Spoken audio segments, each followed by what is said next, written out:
Spring savings are in the air and at Ross, where they have savings on all the brands you love. From the latest fashion to outdoor decor and even pet supplies, savings are in every aisle. Go to Ross and save 20 to 60% off other retailers' prices on your favorite spring finds.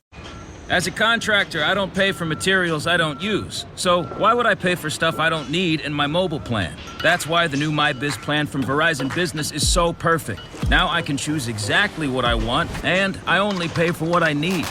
Right now, with MyBiz plan, get our best price, as low as $25 a line. Visit Verizon.com/business to get started today. Price per month with 5+ lines. Includes autopay and paper-free billing and special intro offer discounts. Taxes, fees, economic adjustment charge, and terms apply. Offers end June 10th, 2025.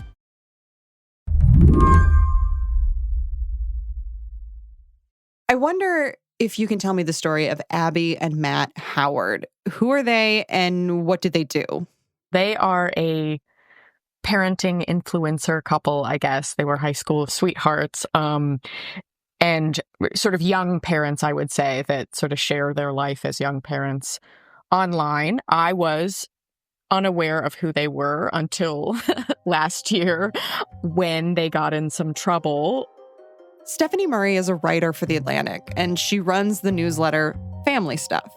She recently wrote about the Howards in a piece for Slate. Specifically, an incident that occurred when the family had gone on a cruise late last year. They had been putting the kids in the cruise daycare while the couple went to dinner. That just did not go well. The kids didn't like it. And then they decided, okay, instead we're going to have the kids eat early. We'll put them to bed. And then, we've got this FaceTime sort of like monitor, using your phone as a makeshift baby monitor. The internet did not approve. So that pretty quickly was met with a lot of backlash. People really did not like that idea. They thought it was very unsafe and were kind of shocked that the couple would do that. Obviously, people on the internet always have an opinion, especially when it comes to parenting. But the backlash the Howards faced seemed to be more hypothetical than normal. People were concerned about abduction. Like if you leave a child alone, why would you ever leave a child alone while you're on vacation? Somebody might snatch them away. Then the other is a fire. People were concerned that, what happens if a fire breaks out near the room, in the room, and you can't get back to save your kids. And then I think a lot of the other concerns were just sort of, they weren't really specific. It was kind of this vague sense that, well, something could happen. I don't know, spontaneous choking or something like that, right? Like something could happen to the kids and you would need to be there immediately and you wouldn't have time to get there if you're at a restaurant. At the end of the day, the Howards ended up making a post to clarify the situation. They said that they had extended family with them, and one member was always in the room with the kids, even when the baby monitor was on. I do want to clarify that we have not, would not, will not ever leave our children unattended.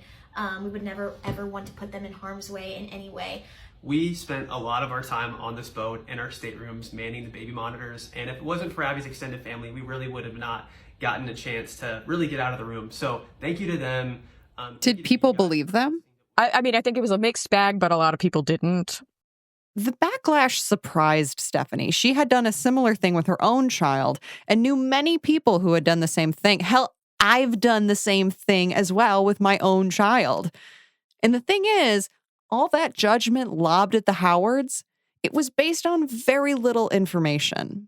It's hard to know, okay, how dangerous was this situation? In reality, we don't know how far away they were. Maybe they were on fully, a mile away on a giant cruise ship, and maybe that would make some people uncomfortable. Maybe I would even not do that, right? But we don't really know, and it seemed like it could be a plausibly safe setup to me as someone who had done this many times before. What we do know is that the Howards had a baby monitor set up to watch their children, using the technology in the way it was meant to be used. But despite that, enough people on the internet saw what they did as an egregious parenting error. Today on the show, from baby monitors to scales, how new technology brings new anxieties for parents, and what the backlash toward the Howards tells us about how we're judged for using that technology as a parent. I'm Shayna Roth, filling in for Lizzie O'Leary, and you're listening to What Next TBD, a show about technology, power, and how the future will be determined. Stick around.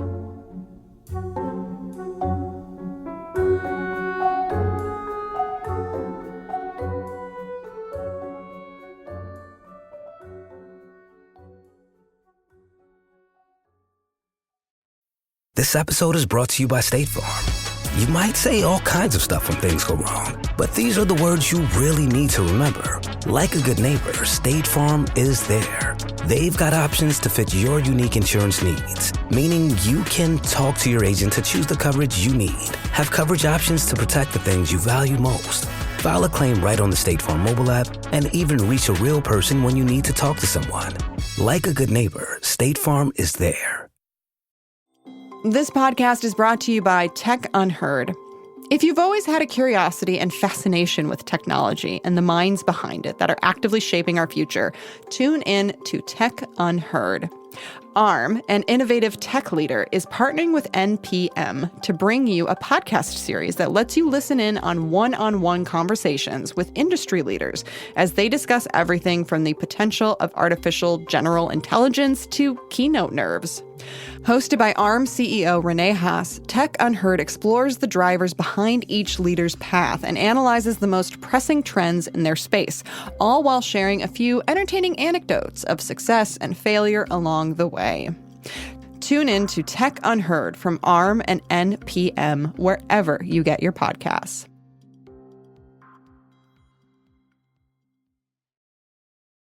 I want to take a look back at American history and sort of open our history books here for a second, specifically how we have historically monitored our babies, toddlers, children. Let's say 100 years ago, how common was it for parents to be monitoring their babies constantly? It's kind of tricky to sort out. I actually wasn't sure about this when I first started looking into it, because I think we all kind of know that, 6-year-olds, 7-year-olds, 8-year-olds, right? Like a long time ago, they had a much more free-range childhood and had more independence. But I actually wasn't sure about babies, right? Like, what did we do with babies 100 years ago? And what I learned was that, generally speaking, really hyper-vigilant supervision of babies was something that was pretty much exclusive, that only possible for wealthy mothers who had the ability to sort of outsource a lot of that childcare. They could hire nannies, they could hire other people, so that a baby was really closely monitored at all times. For basically everyone else, that was just not practical, right? So they, if you were working on a farm or you were an enslaved woman, right, you generally left babies often in the care of older children, or, if you were working in a factory, you'd leave your child with an older woman in a tenement who's watching several babies at the same time. So Janet Golden, this historian of childhood that I spoke to, pretty much was like, yeah, you didn't supervise babies all the time. That wasn't a thing back then for most people. At what point did it become more common for parents to be able to monitor their children?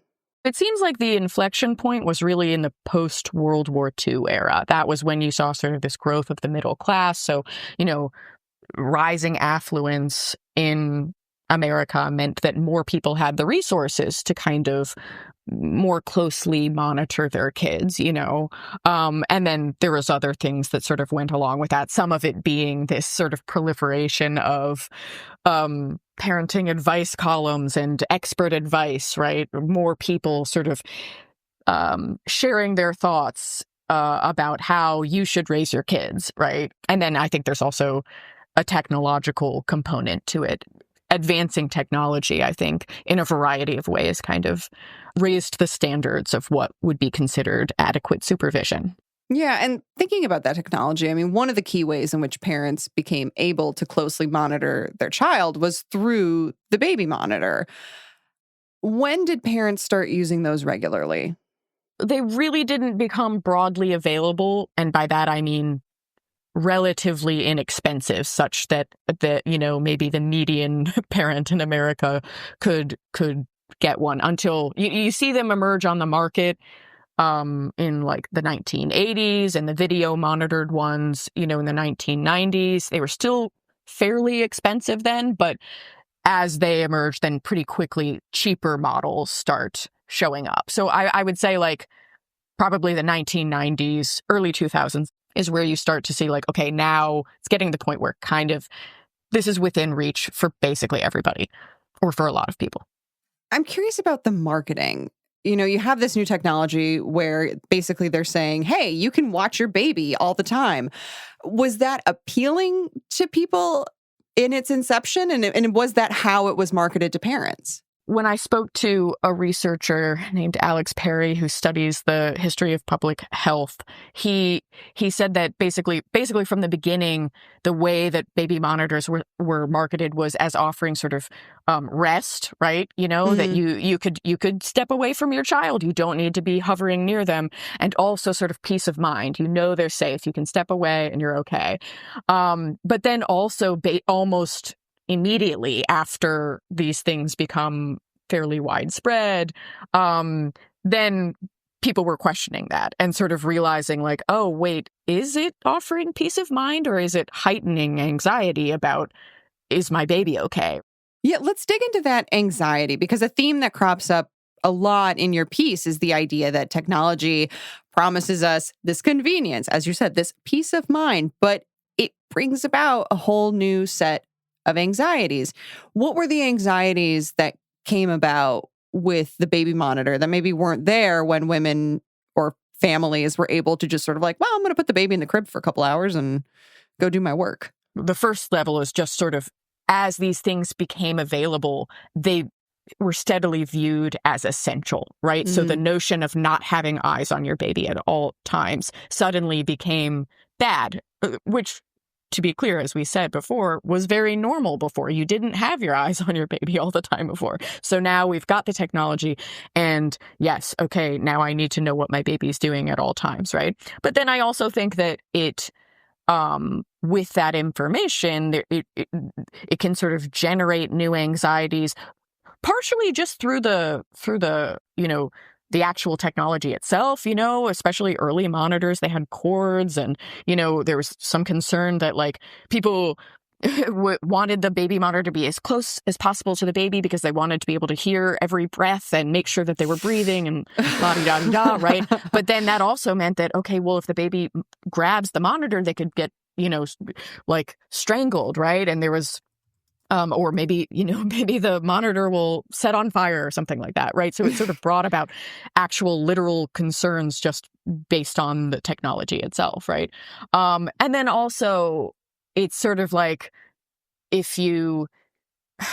think before, if you didn't have the monitor sort of trained on this baby at all times, you were kind of just assuming that they were continuing to breathe, right? And you were kind of you weren't really worrying about what different sounds made, because you probably couldn't hear them unless the sound was pretty loud. But now you can literally hear and see everything that your baby is doing. And so then that means that, oh, they kind of like, wait, are they breathing? Are they still breathing? Like I can't quite hear it on the monitor, right? Or, uh-oh, they made some sort of sound here. You would have, 100 years ago, you wouldn't have heard that sound and wouldn't have been concerned about it. But now you can hear the sound, so you're going, what's that mean? When we come back, how technology altered the way we think about parenting.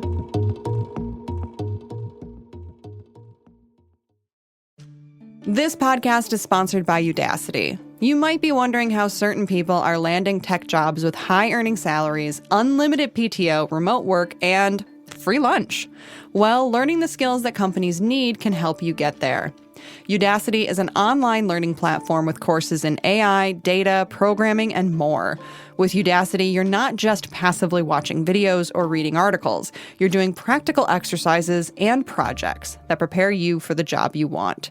With real-world projects and human experts that grade your work, you'll truly get the skills you need. When you have a certification from Udacity, recruiters and employers take notice. So for a better job, better salary, and better skills, check out Udacity today. The tech field is always evolving, and you should be too. You can try Udacity risk-free for 7 days. Head to udacity.com/TBD and use code TBD for 40% off your order. Once again, that's udacity.com/TBD for 40% off, and make sure you use promo code TBD. This podcast is brought to you by OpenPhone. If you're running a business, you know how important it is to stay connected to your customers, and having a flexible and efficient phone system is essential to succeed. Introducing OpenPhone, the #1 business phone system that streamlines and scales your customer communications. OpenPhone works through an app on your phone or computer, and your team can share one number and collaborate on customer calls and texts like a shared inbox. That way, any teammate can pick up right where the last person left off, keeping response times faster than ever. So whether you're a one-person operation or have a large team that needs better collaboration tools, check out OpenPhone. OpenPhone is offering TBD listeners 20% off your first 6 months at openphone.com/TBD. That's OPENPHONE.com/TBD. And if you have existing numbers with another service, OpenPhone will port them over at no extra charge. OpenPhone. No missed calls, no missed customers. This episode is brought to you by Discover. It's smart to always have a few financial goals, and here's a really smart one you can set: earning cash back on what you buy every day. With Discover, you can. Get this, Discover automatically matches all the cash back you've earned at the end of your first year. Seriously, all of it. Discover trusts you to make smart decisions. After all, you listen to this show. See terms at discover.com/creditcard. One thing we've seen over time is that with new technology comes new expectations about how we live. Think of the invention of the washing machine. Before it, washing your clothes was back-breaking labor that would take all day. You needed to make your own soap, individually scrub each piece of clothing, and then hang them to dry. Stephanie talked with historians who told her the expectation was that you washed your clothes by the season. Then the washing machine was invented. And now the expectation is we wash our clothes whenever they get dirty. Stephanie sees similarities in how technology shifted our expectations on parenting. Baby scales are another example of that. You know, people, that was, I think, Janet Golden, the historian, told me that was sort of like the first good example of like a baby-specific technology that really ramped up expectations and in some ways anxieties, because before you didn't, you know, people started, they would literally bring their babies to the butcher to be weighed, and they would do that maybe once a month, right? But then once it became possible for everybody to have, or pretty much everybody to have a scale in their home, then everybody's weighing their baby every single day, and they're, you know, if you gain an ounce, you know, it's the cause for it's cause for celebration, and you lose an ounce, oh my gosh, we got to call the doctor, that sort of thing, right? I think a similar kind of pattern has happened with baby monitors, right? You just now that we have the technology that allows us to supervise babies at all times and know exactly what's happening with them, what sounds they're making, whether they're breathing, et cetera, the expectation is that you have eyes on your kids at all times. And with new expectations comes new judgments on how to properly raise your child. In her piece, Stephanie talks about a study from the University of California, Irvine from 2016.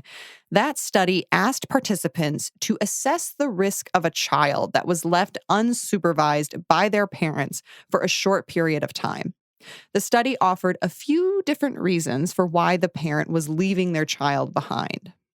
In one example, the parent is returning a library book and gets, you know, hit by a car and then is knocked unconscious for 15 minutes, right? Or in another one, they're running into the library to pick up a paycheck.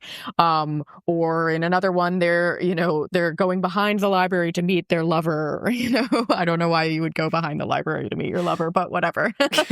Right. So they wanted to see, okay, how does when you ask people, okay, how much danger is that child in for that 15-minute period or whatever it is, does their assessment of risk vary based on the reason for the parent being gone? It shouldn't, right? It really shouldn't. If the parent is gone for 15 minutes and the kid is, sitting in a car, the risk should be the same regardless of why the parent is gone. But that's not what people said.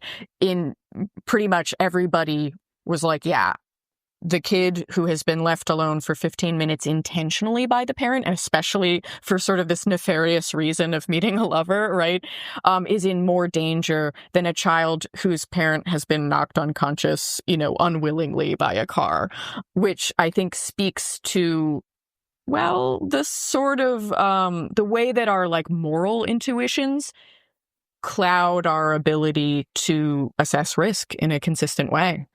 And it feels like a lot of our neuroses and anxieties, at least today, come in part from judgment, the fear of judgment by others, either online or just strangers. I mean, you pointed out that parents have been arrested and gotten in actual legal trouble for leaving their children in hotel rooms or in staterooms on cruise ships. I mean, America in particular, I think, had a pretty robust system for policing parents in the sense that we make it very easy, right? We require states to sort of operate these hotlines that allow anybody to report suspected child abuse or neglect. And, okay, that seems good. I want people to be able to report child abuse and neglect, right?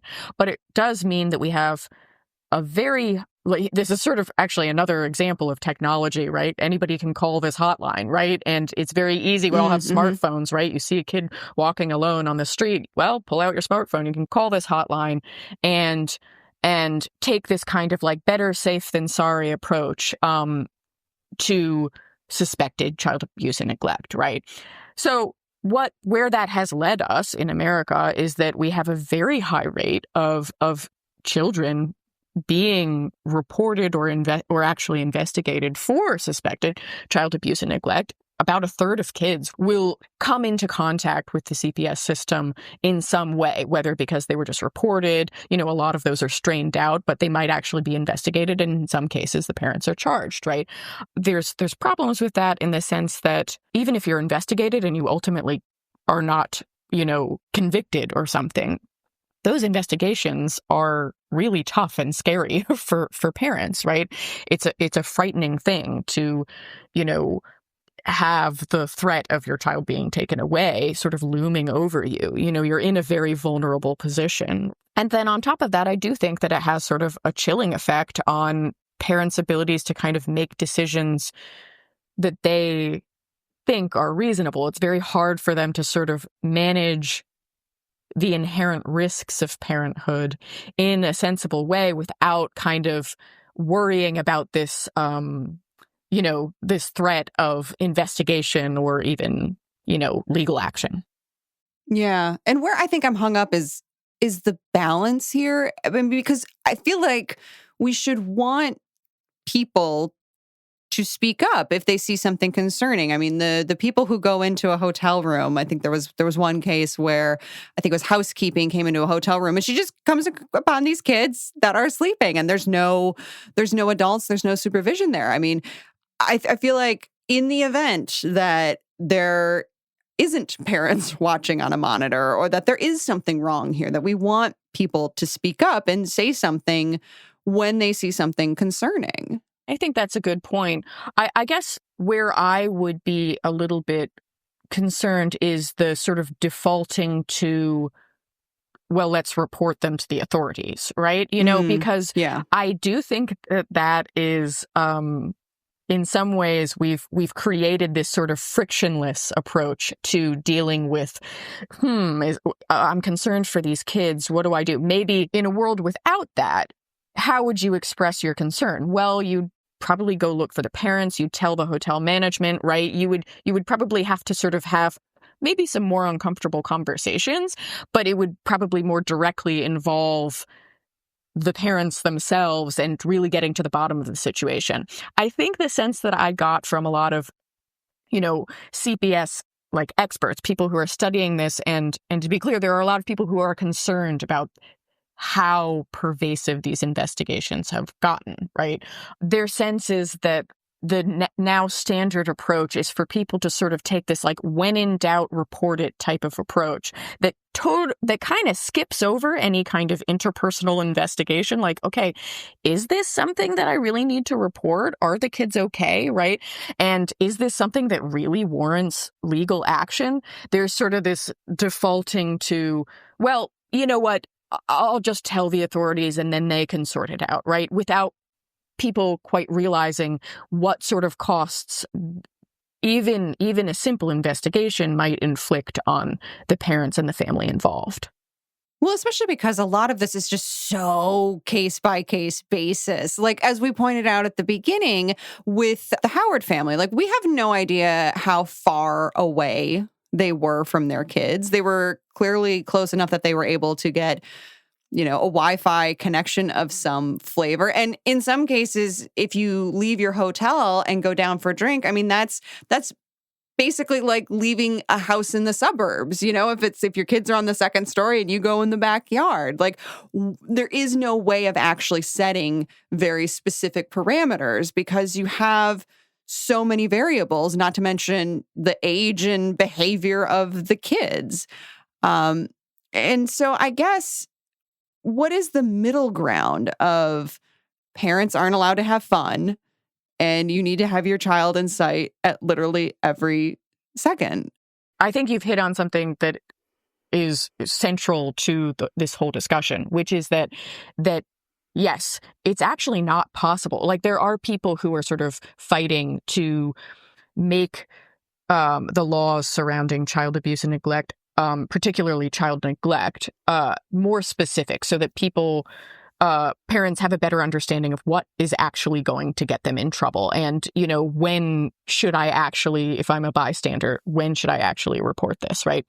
But even in the most specific of those proposed statutes, you can't really get that specific because ultimately parenting and then all the risk management that you do as a parent you can't really make broad-based rules for it. It's very situation-specific inherently so, right? I say in this piece that I've done this with my kids many times, but there are, with other kids, would I necessarily make the same call? I can imagine plenty of scenarios where, maybe this baby that I'm about to have has, is prone to having seizures or something like that, right? Or they have their personality is just sort of different. Maybe they're very wakeful. Maybe they, lots of different scenarios. Maybe they just get up and walk around a lot. Exactly. They don't sleep well, right? One of the reasons that I always felt so confident about this is that I just knew my kids' sleep patterns. And once they were kind of out, they were out for a chunk of time, right? So I just kind of knew that about them. If that was not the case, I might make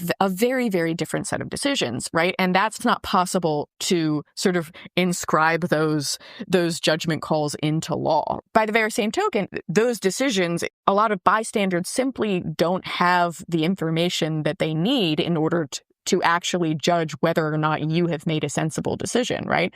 So I guess where I would like the middle ground to go, like where I think we'll find more middle ground, is that like acknowledging that, yes, I love that people are sort of concerned for kids, right? But if there was a bit more humility in sort of assessing parents' decisions and sort of thinking, hey, do I actually is this something that we can judge based on some sort of like broad blanket rule that you never leave a child alone? Probably not. Do I have the actual information to assess whether something negligent has happened here?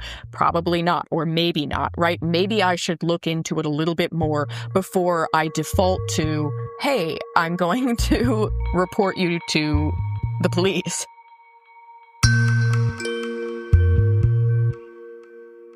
Stephanie Murray, thanks for chatting with me about this. Yeah, thank you for having me. It's been fun. Stephanie Murray is a contributing writer at The Atlantic. She also runs the newsletter Family Stuff. And that is it for our show today. What Next TBD is produced by Patrick Fort and Evan Campbell. Our show is edited by Rob Gunther. Slate is run by Hillary Fry. TBD is part of the larger What Next family. And if you like what you heard, the best way to support us is by getting a Slate Plus membership. You get all of your Slate podcasts, including this one, ad-free. Just head over to slate.com/whatnextplus to sign up. We'll be back next week with more episodes. I'm Shayna Roth, in for Lizzie O'Leary. Thanks for listening.